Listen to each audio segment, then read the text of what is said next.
சில மனுஷர் திமிர்வாதக்காரன் ஒருவனை படுக்கையோடு எடுத்துக்கொண்டு வந்து அவனை உள்ளே கொண்டு போகவும் அவருக்கு முன்பாக வைக்கவும் வகை தேடினார்கள். 19 கடைசி சொல்லப்படுகிறது, ஜனங்களின் மத்தியில் இயேசுவுக்கு முன்பாக அவனை படுக்கையோடு இறக்கினார்கள். 20வது வசனம் சொல்லப்படுகிறது, அவருடைய விசுவாசத்தை அவர் கண்டார். ஹல்லேலூயா. 3 வார்த்தைகள். 1, கொண்டு போய் முன்பாக வைக்க வகை தேடினார்கள். 2, அவருக்கு முன்பாக வைத்தார்கள். 3, அவர்கள் விசுவாசத்தை கர்த்தர் கண்டார். ஹல்லேலூயா. வந்தார்கள், வைத்தார்கள், விசுவாசித்தார்கள். ஆமென். இந்த காலை நேரத்தில் சத்தத்தை கேட்கிற அன்பு உள்ளமே, அவரிடத்தில் வருவது எவ்வளவு முக்கியமோ அதை விட ரொம்ப முக்கியம் அவரிடத்தில் வைப்பது. ஆமென். வந்தவர்கள் வைத்தார்கள்.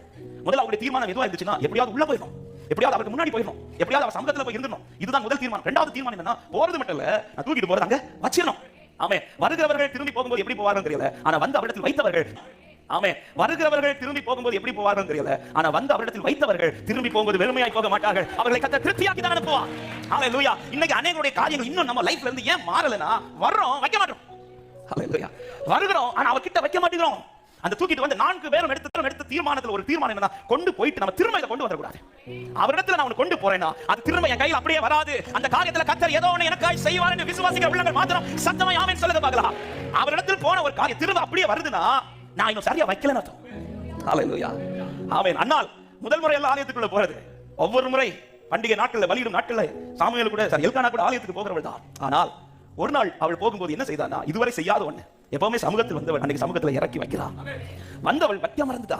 இதுவரை வந்தவள் வைக்கல, அதனால வைக்காததுனால திரும்ப போகும்போது அதே பாரம், அதே சுமை, அதே வேதனை, அதே அழுகை, அதே கஷ்டம், அதே நிந்தை. ஆனால் எப்பொழுது வந்தவள் இறக்கி வைத்தாளோ, வைத்தவள் திரும்பி போகும்போது பைபிள் சொல்லுகிறது, அதன் பிறகு அவள் துக்கமுகமா இருக்கவில்லை. ஹல்லேலூயா. வருகிறது எவ்வளவு முக்கியமா எடுத்து அவர் கிட்ட வைக்கணும். ஆமென். அவர் கையில நீங்க வச்சிட்டீங்கன்னா அது பிறகு அதை குறித்து நீங்கள் பயப்பட தேவையில்லை. அவர் கையை திறக்க நான் அவர் நன்மை நாள் திருப்தி ஆமென் சொல்றவங்க ஆமென் சொல்லுங்க பார்க்கலாம். அவர் கையில வைங்க.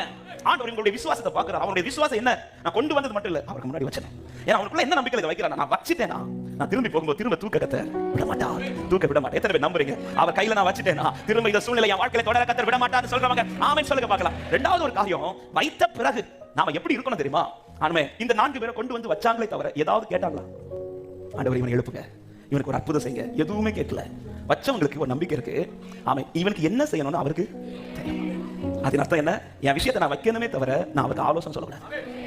என் விஷயத்துல என்ன தீர்மானிக்கணும், என்ன நடப்பிக்கணும், எதை செய்ய வேண்டும் என்பது என் ஆண்டவருக்கு நல்லா தெரியும் சொல்றவங்க மாட்டோம்.